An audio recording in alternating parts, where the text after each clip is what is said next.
I'll tell you one. Go for it. And he could change the whole community. He is, in my eyes, this guy is Superman, and he has the ability. I think if he took it more serious and got on that path, I think he has the ability to get to that Martin Luther King, Malcolm X level. Charleston White.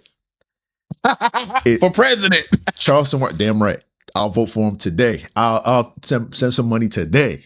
Describe each person using the first word that comes to mind. Will Smith. Gay. Jada Pinkett Smith. Fucked up. That's 2 words. Bitch. So Wallow, obviously, $1 million worth of game. He is, I would say, the more conscious side of it. Gilly is kind of like more lackadaisical, not as into like the community as Wallow. And we'll get into Gilly as well.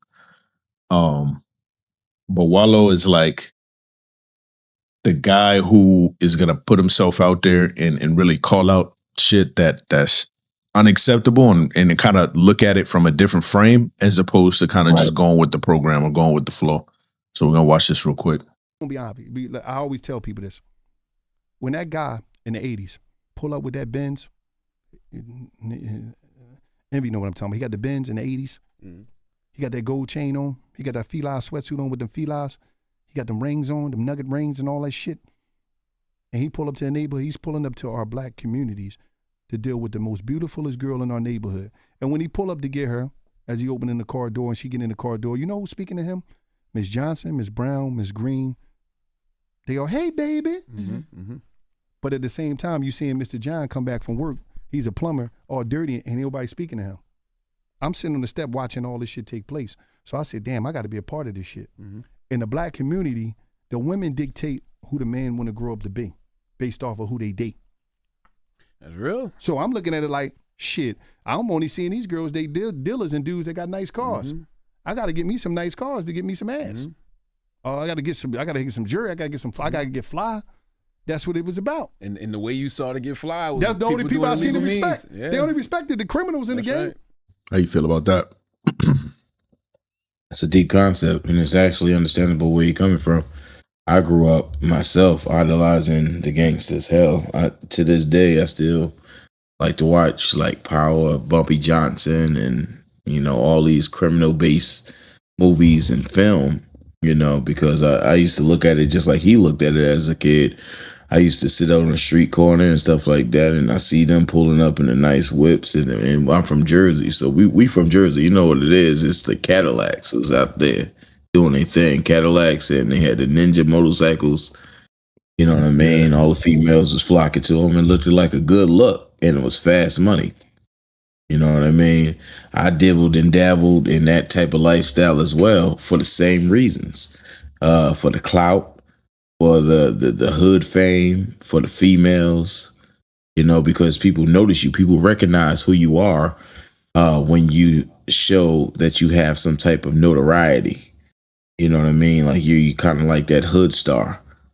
You know what I mean? That everybody want to be around, and people, usually migrate to people like that because of that type of persona that they doing. But we're not thinking about the negative effects. You know what I mean? That it takes on a community, including the households with the kids. The addicts of the parents that's addicts. We don't think about those things. We just look at the glamorous life and all this money they flashed around, bundles, and how to get it. I held my first gun at the age 13. It was a 22, all gold plated. You know what I mean? I was holding it for the big homie, and I sat up there and I thought I was doing something, so I was flaunting it around the neighborhood. I ain't go too far, but I had it on me, and I felt powerful for a minute, you know what I mean? And I think a lot of things that we notice with these type of personas and lifestyles is that it's people are usually following that person. Like now you're a boss. You want to feel that boss. Like you can get somebody to do something that you want by the drop of the dime, they do it. That's power. And people lust after power. no matter what situation you're in, whether you're a drug dealer or you're a politician. We lust after power. I feel like So we I think- glamorize those things though in our community. Absolutely. We glamorize, even just looking at the example that Wallow gave, where he was like, you see this guy pull up and he's got the prettiest girl in the neighborhood, and he's opening up the door. He's got the nice car, the jewelry, and all that. And the thing that stuck out to me, he's like, you got Miss Johnson outside, Miss Green, Miss Brown outside, and then, hey baby, how are you? I've got you. I just made some such and such. Let me get you a plate real quick. Let me bring you out a plate. Nothing but respect. But when Pops come home, and he's a plumber, he been working 12 hours. He come home, he got his overalls on. He might be coming from the bus stop, or he might be hopping out of something that's not as flashy and doesn't have all the flashy clothes on. They're looking at him, and he's almost a wall ornament. He's almost a painting on the wall because he's floating in the house. No appreciation. Yeah, no good evening, no how was your day, no let me get you a plate, no how was work, no anything. He comes in, he floats in, and he's kind of just a fixture. He's a fixture in a way that he's easily ignorable, and he's not something that's I guess inspiring to the community, or inspiring to maybe even his woman. Maybe even his woman is looking at him like, oh, here come this one again. He's undesirable to her. Yeah, he got these dirty boots on. He coming in and he been out all day, and that's the wrong way to think about it, because in other communities, those people are praised as, look at this honest man doing an honest day's work and coming home. He's tired. Let's get him some dinner. Let's tell him about our day. Let's see how his day was going. Let's see if we can get him in a good mood, because he is the breadwinner and he's doing this thing. Now, I'm not shifting the blame on everybody else, because I'm aware that may not be the majority of people's situation. A lot of people's situation isn't Pops coming home with the bacon. A lot of people's situation is maybe like in Wallow's situation, where he's just sitting on the stoop, and Pops ain't even coming home. The plumber's walking straight past his house to maybe the next door neighbor across the street, and that may be the only Pops in the whole community. So he's seeing more of the dude with the fila suit on and the gold BBSs and the chain and everything, the drug dealer. He's seeing more drug dealers who are doing it, and that may be seen as something more attainable for him in his adolescent mind. But I wanted to draw it back to you, and I really want you to go in depth with this, because you have experience with where you see a child who's kind of idolizing the wrong thing, and it's kind of like a misplaced type of maybe starstruck, or kind of lusting after the things that aren't good, or lusting after the worst parts in himself and the community in general. I don't know if you can talk too in depth about it, but I definitely wanted to get your maybe story on here so that people can see that this is very, very real. Can give you some insight. So in a lot of these cases, man, and this is dealing with children that grew up in a predominantly, well-off neighborhood, and are well-to-do, not really much struggle, but the lifestyle that they choose to personify and they want to invest in is in a negative category. I have known children of mixed race, and they have dealing with being black and being white, and they choosing to be their black side and embrace that side, but they think that the black culture, and this is the negative stereotype that we have about black culture, that it's all about guns, shooting, thugs, drug dealers, gamblers, pimps, hookers, and whores, and that is not what we are as a community. I think, but what's shown in media and what's shown on the TV is what people like him, like the kid that I know, is seeing, and he thinks that's what it is. This I'm gonna be the ultimate black version of my mixed race self, living in totally never been to the hood, never embraced anything past suburban life. And that's the nuance on how people go into these personas and look at this character per se and fall into that lifestyle thinking that's what it is to be accomplished or respected black man in our community. So it is very hard and disheartening to say. And I fell into the same trap, like I said before, when I was younger. But then I'm gonna play devil's advocate. A lot of the people that starts the drug game, drug trade, and things like that don't start out to be the biggest and the baddest. They start out just trying to get by. Because some other people got records. Some people, can't get a regular traditional job or a job that's enough to support their family. It could be good, hard, honest labor, but it's not no, $80,000 job, and they got 2 kids they're trying to support or whatever the story is. So it forces them into a situation that they got to make it happen no matter what. Now, to those type of people, I don't look at them as villains. I just look at somebody that's trying to survive. Right. But it's a dichotomy. And that brings me to my next point where that really isn't the majority anymore. While we do have an influx, I think it's like around 70% of kids are living with single parents, or the majority of those are single mothers.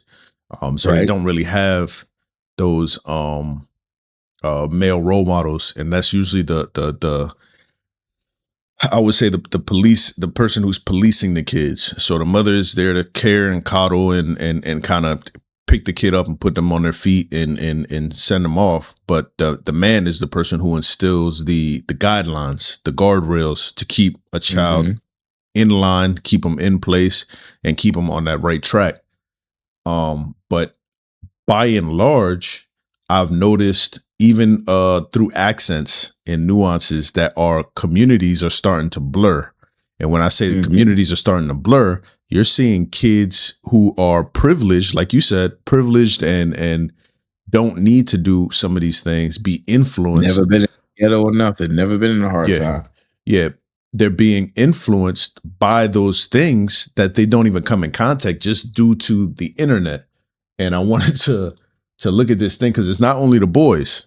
And we're gonna have to block this out, but I'll try to put some type of clip in there. But it's the girls too, the girls, and I would say even women, because a lot of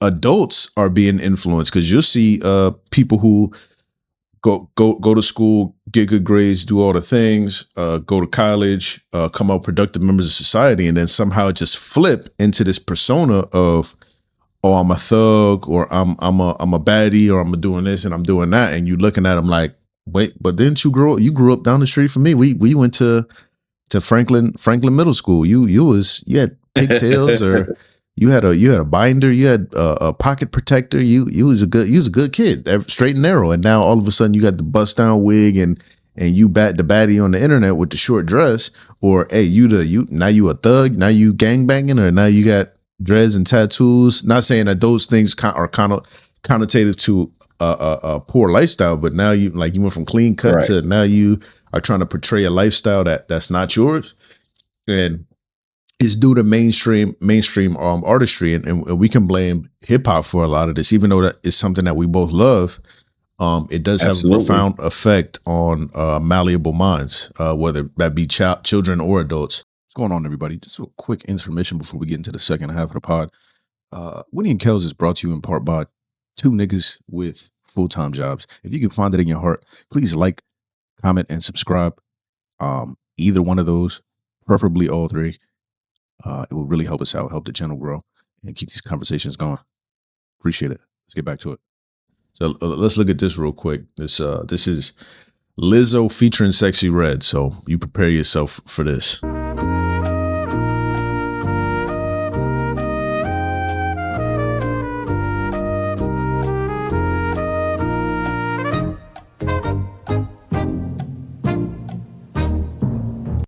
What the fuck, Lizzo? How you feel about that? and let me preface what the fuck this. you mean how I feel about that? My God. Let me preface. That's what we doing now. This is, and I do want to give it at least a little bit of grace. This is a song made for the new Scary movie that just came out with Marlon and Shawn Wayans.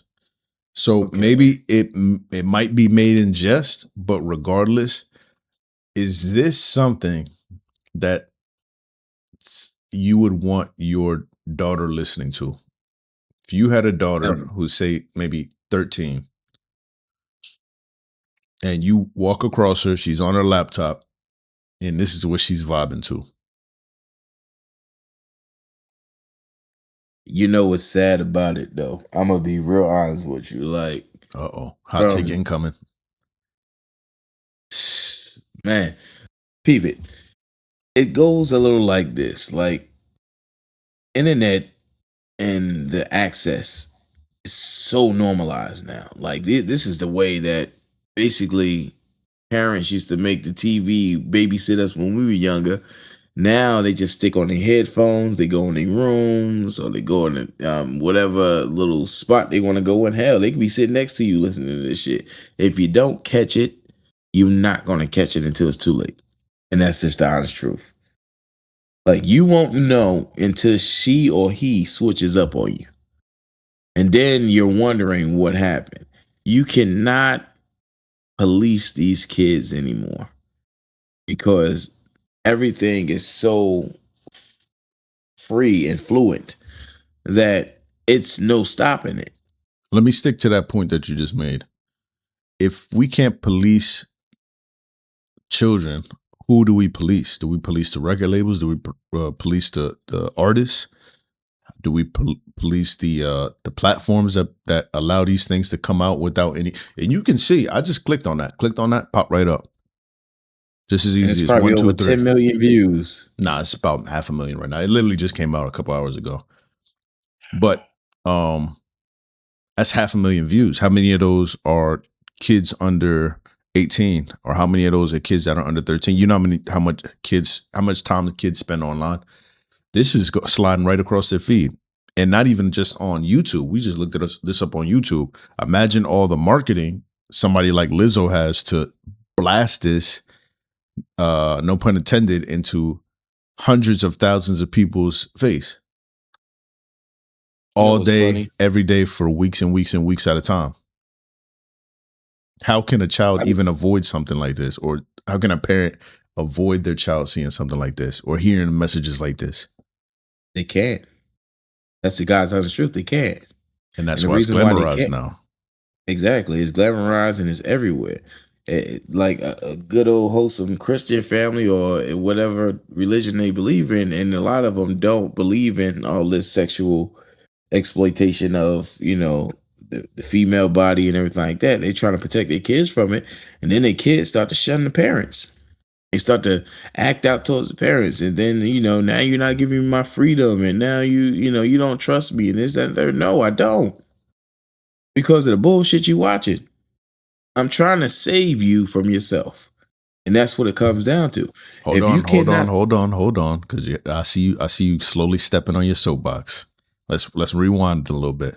Because I want to make sure, because this is where you lose kids. This is really where you lose kids right here. Because we already know. We came up when hip hop was in an odd place, whether it be gangster stuff or whatever it may be.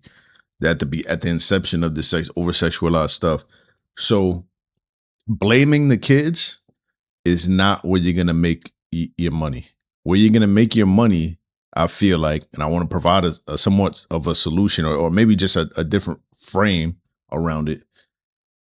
Wouldn't it make more sense to hold the artists accountable? Because somebody like Lizzo, if I know I have, and she talks about it all the time, all these artists talk about it.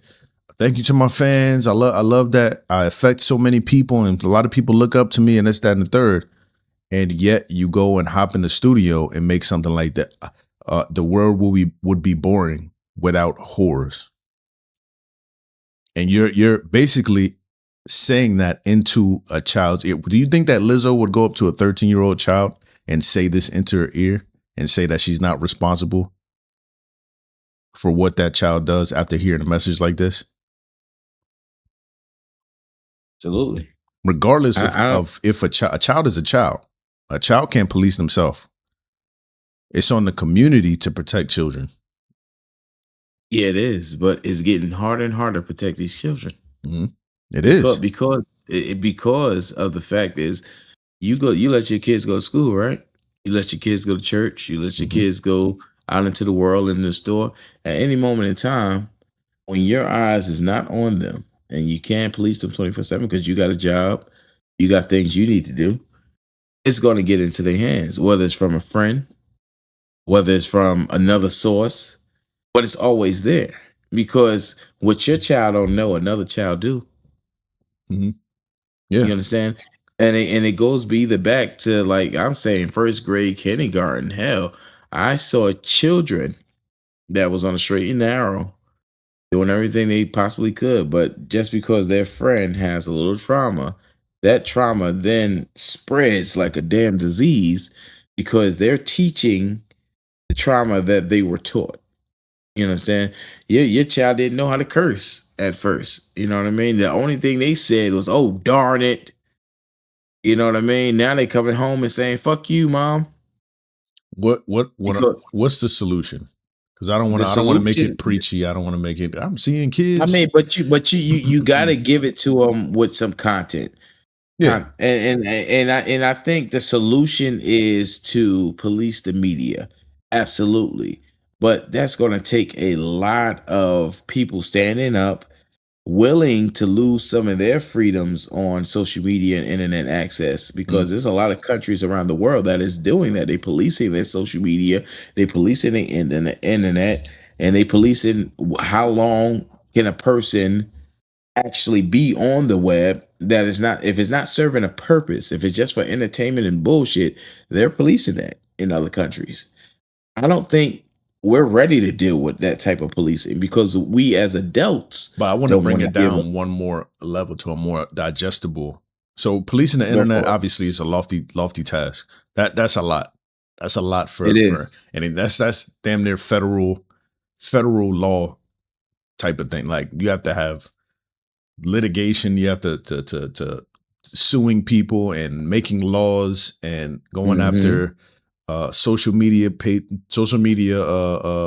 providers or companies with YouTube, Facebook, which is so lofty that would take so much money, and those kids will be 40 years old before those things go into effect. What I'm thinking of is what you got. Police the community. Police the community. We need to start having some standards for ourselves. Black community is in shambles. Name 4 black leaders. 4 black leaders of the community that the majority of the black community will get behind. I got you right now. You ready? And listen to dead to rights. No arguing, no anything. Nobody's gonna hop on and say, I ain't listening to this. I'm talking about straight up, damn near Martin Luther King level. Or I wouldn't say that level, but has most of the community's ear. Go ahead. I got you right now. You got Kendrick Lamar, J. Cole's, you got Rick Ross and 50 Cent. Bam, 4 leaders right there, because that's who we personify as leaders. Ain't nobody listening to 50 Cent about no moral anything. You gotta do better than that.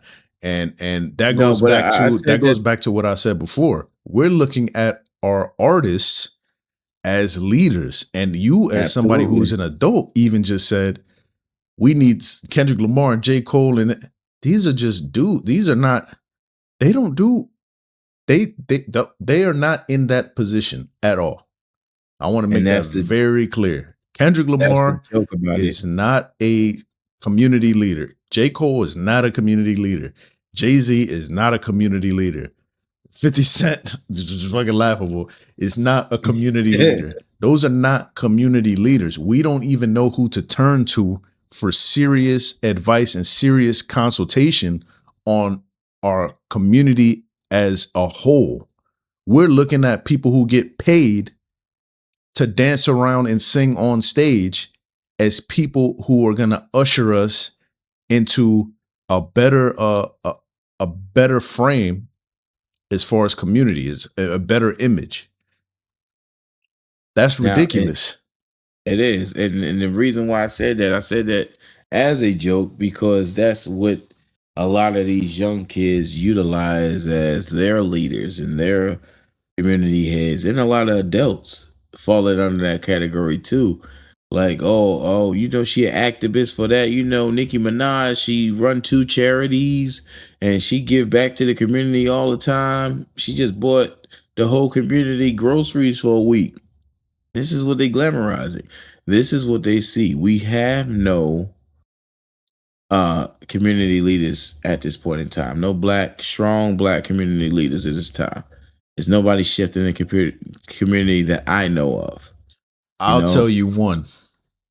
Go for it. And he could change the whole community. He is, in my eyes, this guy is Superman, and he has the ability. I think if he took it more serious and got on that path, I think he has the ability to get to that Martin Luther King, Malcolm X level. Charleston White. For president. Charleston White, damn right. I'll vote for him today. I'll send some money today. Charleston White, damn right. I'll vote for him today. I'll send some money today. And yeah, let me tell you, that vote. It sounds like a joke to most people. And most people who are listening to this, they might think, Charleston White for president. Bro, when I tell you the truth on steroids, this man gives it to you unfiltered, unwavering, not perverted. Not perverted by his ad revenue or this, that, and the third. He's gonna give it to you raw and live. Pause. He's gonna give it to you as straight as it can come, because that is what's necessary. I know Kevin Samuels used to say back in the day, if you come into the hospital with gunshot wounds, do you want somebody to sit there and ask you how you feel or coddle you? Or do you want the doctor who's going to go in there and start cutting you up and start trying to patch you up and get you right, regardless of how you feel? Absolutely. I'm going for the second one all the time. Yeah, and the black community needs a trauma doctor. They don't need a bedside aid. They don't need somebody that's going to tell the truth. To tell the truth, get in there and fix it up. And I feel like on that level, I would say him and there's maybe one or two other people, but even they are too docile. I feel like the community has gotten so out of control and so off course. It's going to take somebody who is extremely radical to nudge and push us, because we've shown we can't do it on our own. It's been almost 20 years since the inception of the internet and the social media uproar. Like to dig us out of this hole is going to take somebody extremely radical. And I feel like that's the only solution. If it's not Charleston White, it has to be somebody who's polished enough and who's radical enough and who is truthful enough and doesn't care what people say and doesn't care how he gets slandered to set people right. Because enough of the truth, no matter how it's given and no matter the tone, is gonna get us. It's gonna put us back on a better track. That's the bottom line. Putting that pressure under your ass. Yeah, that fire on you. Holding you accountable for your bullshit. And that's exactly what, I agree with you 100%. That shout out that you said that, I was thinking it in my head. I was like, damn, we say this shit at the same time. This shit gonna be funny as fuck. I agree with you 100%. There was a lot of the clips that we watched that was spot on. And it was just like so telling. Because it just takes a person to understand the truth within themselves and the truth of what they've been through life to understand what he says. He's not telling you no lies. And some people don't like to hold that mirror up to themselves when somebody is telling them the truth. I can say I've been that way a couple of times throughout my life, and it didn't help me anything. You know what I'm saying? It didn't help me none. Hate it. People hate the truth, well, but you know what? I won't even say people. I won't even say people. I say we all hate it. We hate the mirror being put up in our face. We hate it. It's the hardest thing to fucking face. Mm-hmm. But it's necessary. That uncomfortability means that you're growing. Mm-hmm. And you grow best in the dark and alone. You grow best in the dark and alone. I think you grow best together. And if you are doing it alone, there has to be guidelines. There has to be guardrails. It can't just be Right. you just going out and wing it. Because I see that's all I see is a lot of people just going out and winging it. No guidance, no sense of self, no sense of community. Just going. Yeah, but that's the people that don't want to face the accountability of being in that space. True. You know, people that understand why they're in that space and understand what they have to work toward to get out of that space will appreciate it much more. Yep. You know, and that's what it comes down to. It becomes, because there's always a battle between you and yourself.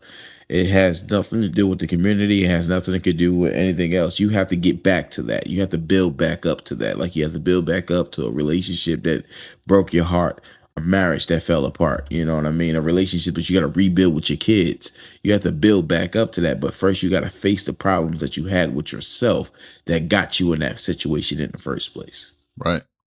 Accountability as a whole, as a community. And that's what I feel like that's what's necessary. Charleston White 2028.